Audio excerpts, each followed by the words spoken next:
മിഡിയുടെ മുഖഭാവമുള്ള കുട്ടി നീ നിഞ്ചയാണെന്ന് പറയുന്നത് ഞാൻ വിശ്വസിക്കണമെന്നാണോ? മിഡിയുടെ മുഖഭാവമുള്ളത് ഇവിടെ ആർക്കാണ്?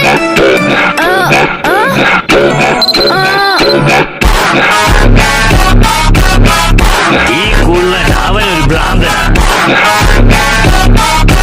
ചെയ്യാനുള്ള പവർ ഉണ്ടെന്നാണോ നീ പറഞ്ഞു വരുന്നത്? ഒരുപക്ഷെ വളരെ ചെറുതായതുകൊണ്ടായിരിക്കും അല്ലേ? പാവം നമ്മുടെ കരീനെ പോലെ. പിന്നെ നിന്നെ കണ്ട ഒരു നല്ല പയ്യനായി തോന്നും. എനിക്ക് നിന്നെ ഇഷ്ടം. അത് പിന്നെ എന്നെ തെറ്റിദ്ധരിക്കരുത്. പക്ഷെ എനിക്ക് നിന്നെ ഒട്ടും ഇഷ്ടമല്ല. ഇടാൻ ഒരേ വില കുറച്ച് കാണരുത്. നിങ്ങൾ അവിടെ നിന്നാ മതി. വായ അടച്ചു പിടിച്ച് ചുമ്മാ നോക്കി നിന്നാ മതി.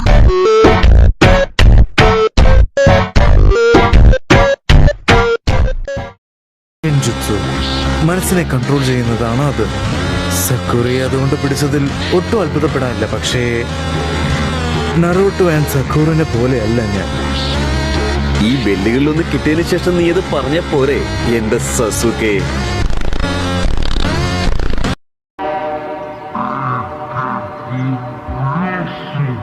കണ്ടിട്ട് എന്തോ പോലെ തോന്നുന്നു.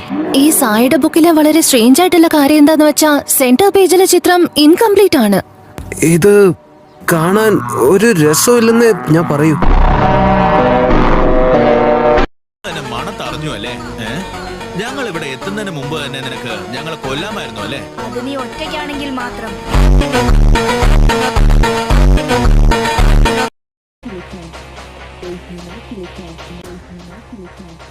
ഈ പാലിന്റെ കാലാവധി നേരത്തെ കഴിഞ്ഞിരിക്കുന്നു. ഒരു കവിള് കുടിച്ചാൽ ദിവസം മുഴുവനും ബാത്റൂമിലേക്ക് ഓട്ടമായിരിക്കും. ഞാൻ ജീവിതകാലം മുഴുവനും ബാത്റൂമിൽ തന്നെ ഇരിക്കണം. ഞാനാണെങ്കിൽ ആകെ പേടിച്ച് അവൻ വന്നാണ് എന്നെ രക്ഷിച്ചത്. എന്താ എനിക്ക് അവനെ പോലെ ഒന്നും ചെയ്യാൻ പറ്റാത്തെ? എന്താ നിനക്ക് പരിക്കൊന്നും പറ്റില്ലല്ലോ അല്ലേ? പേടിത്തൊണ്ട.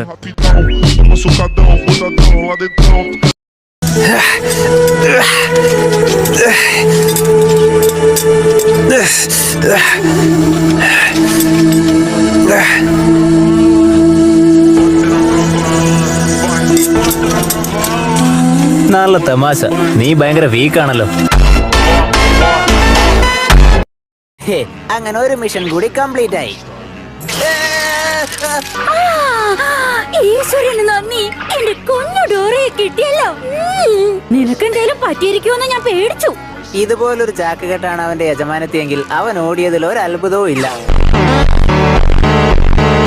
പറഞ്ഞത് ശരിയാണ്. നിനക്ക് ഒരുപാട് പ്രാധാന്യമുണ്ട്. ഇവിടെ മെഡിക്കൽ എഞ്ചിനീയർ നീ മാത്രമേ ഉള്ളൂ. നിന്റെ ശക്തിയെ പറ്റിയല്ല ഈ പറയുന്നത്. എന്നാലും നീ ഒരു മോൺസ്റ്ററാ.